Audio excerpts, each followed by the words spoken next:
Welcome to our channel. Today we how to log into Venngage easy tutorial step by step clearly. To begin logging into Venngage, open your preferred web browser.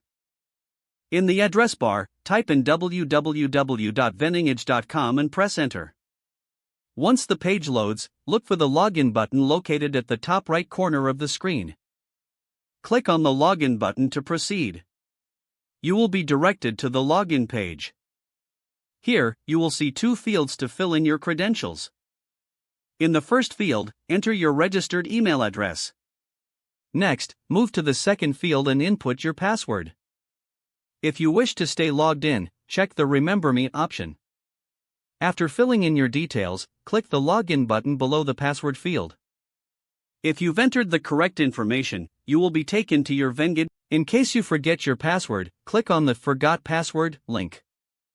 Follow the prompts to reset your password using your email. Once you reset your password, return to the login page to enter your new credentials. That's how you can easily log into Venngage.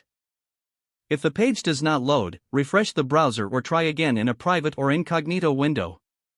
Make sure you are using the correct email address, then retype it carefully to avoid small typos.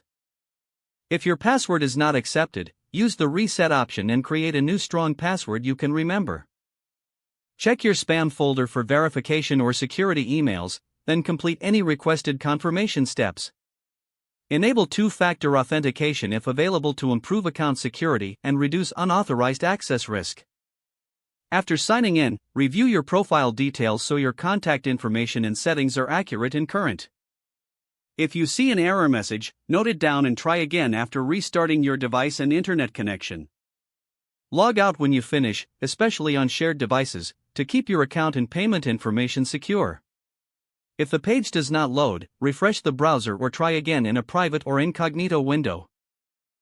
Make sure you are using the correct email address, then retype it carefully to avoid small typos. If your password is not accepted, use the reset option and create a new strong password you can remember. Check your spam folder for verification or security emails, then complete any requested confirmation steps. Enable two-factor authentication if available to improve account security and reduce unauthorized access risk. Don't forget to like this video and subscribe to our channel for more step-by-step tech guides.